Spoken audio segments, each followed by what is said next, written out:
இயேசு மாத்தாள் வீட்டுக்கு செல்கிறார். மாத்தாள் வீட்டுக்கு சென்ற உடனே மாத்தாளுக்கு ஒரு பெரிய எண்ணம் தெரியுமா?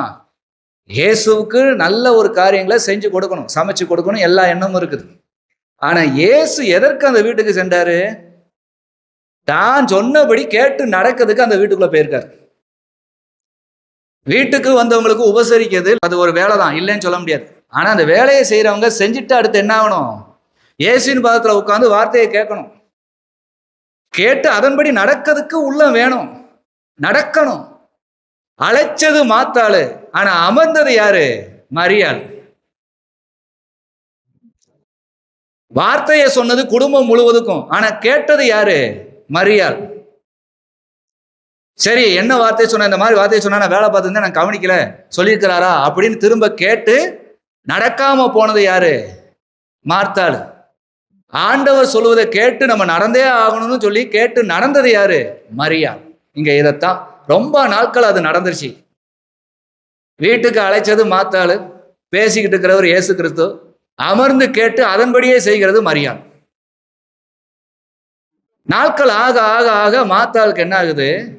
நான் ஏதாவது வேலை செஞ்சுக்கிட்டே இருக்கிறேன், ஆனா ஒரு வேலை கிடையாது. அதுதான் அங்க பாருங்களேன், வித்தியாசமான வேலை. வசனம் எழுதிக்கல, 40ஆம் வசனம். மாத்தாளோ பற்பல வேலைகளை செய்வதில் மிகவும் வருத்தம் அடைந்து. ஒரு வேலை பண்ண மாட்டாங்க அவங்க. இயேசு கிறிஸ்து அமர்ந்திருக்கும் போதே அப்பதான் 2 குடத்தை எடுத்துட்டு போய் தண்ணி எடுக்கிறேன் பாருங்க ஏசப்பா, நான் என் குடும்பத்துக்காக எவ்வளவு கஷ்டப்படுறேன் பாத்தீங்களா, தண்ணி எடுப்பாங்க. இயேசு கிறிஸ்து அமர்ந்திருக்கும் போதுதான் திடீர்னு ஒரு 2 சொந்தக்காரங்க வந்த மாதிரி அவங்ககிட்ட எனக்கு இயேசு கிறிஸ்து வந்திருக்க, அவர்கிட்ட பேசணும்னு சொல்லி, உங்களுக்காக பாத்தீங்களா ஏசப்பா நான் நேரம் ஒதுக்கி இருக்கேன்னு காட்டுவாங்க.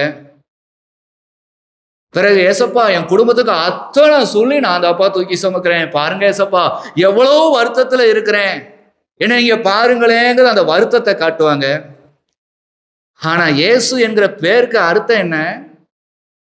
பாவங்களை நீக்கி நம்மளை சுத்திகரிக்கிறது. அப்ப வருத்தத்தை நீக்கி நம்மளை விடுவிக்கிறவர் அவருடைய வேலை. பேருக்கே அர்த்தம் உள்ளவர் அவர், அப்படிப்பட்டவர். அப்ப அவர் அந்த வருத்தத்தை தான் நீக்கிட்டு இருக்காரு. ஆனா மாத்தாளுக்கு என்ன எண்ணம்? நான் பற்பல வேலை செய்கிறது எவ்வளவு வருத்தமா இருக்கிறேன் என்பதை நீர் பார்த்து நீ வருத்தப்படுறேன்னு சொல்லுங்க. இன்னைக்கும் நிறைய பேர் இயேசு இடத்துல வந்துகிட்டு, சபைக்குள்ள வந்துகிட்டு தங்களுடைய வருத்தத்தை நிரூபிச்சுட்டு போகணும்னு நினைக்காங்க ஆண்டவர்கிட்ட. ஆனா ஆண்டவர் என்ன வச்சிருக்கான் தெரியுமா?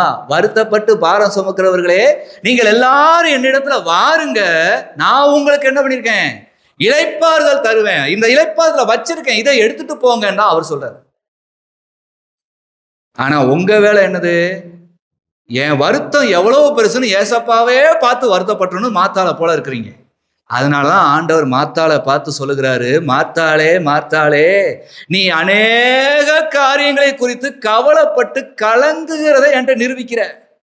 நான் எவ்வளவு கலங்கி இருக்கிறேன் பாருன்னு.